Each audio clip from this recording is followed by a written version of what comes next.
in Africa. You check master. Yo again, Las Vegas, Madlinos, you take that. Brave it. What to them? What to them? You find Julia.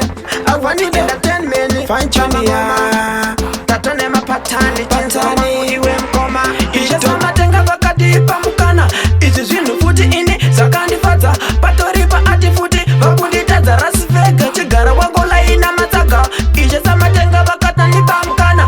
Izi zinu futi ini. Sakani fata. Patoripa ati futi. Wakundi taza Las Vegas. Chingola ina mataka. Kuneva ya futi mamero vaisa isa inini. Nasi futi vakutemba inini. Ndakunetsa pazimu kuita kungeguka. Kana kupisa muna juni. Na walalem ndongosha ndizamukana. Pese panda wana futi ini mukana. Atina kumirira pamangoma ndemalanzi anokopwa kana nastana. Ishe sama tenga vakati pamukana. Izi zinu futi ini zakandifadza. Patoripa ati futi vakunditadza Las Vegas. Chigara wagola ina mataka. Ishe sama tenga vakatani pamukana. Izi zinu futi ini zakandifadza.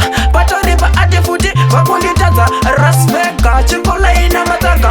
Vaimbo manya nezvinu kunge mchinuri kumenya nzungu. Pamangoma kuita kunge chapungu. Vamwe futi vaimbo wanza dzungu. Manje kwedu isu totonza ngoma tiri pasviti. Tive tambomira futi pa netball speed. Ucha bless no man cares. Dini tonza remures. No one of them watch out for this in a that.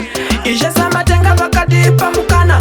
Izi zvinu futi ini zakandifadza. Patoripa ati futi vakunditadza Las Vegas. Chigara wagola ina mataka. Ishe sama tenga vakatani pamukana.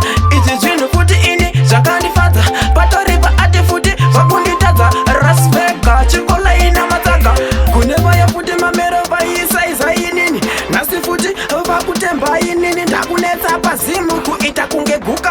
Kana kupisa muna juni. Na walalem ndongosha ndizamukana. Pese panda wana futi ini mukana. Atina kumirira pamangoma ndemalanzi anokopwa kana nastana.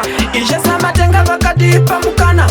Izi zvinu futi ini zakandifadza. Patoripa ati futi vakunditadza Las Vegas. Chigara wagola ina mataka. Ishe sama tenga vakatani pamukana.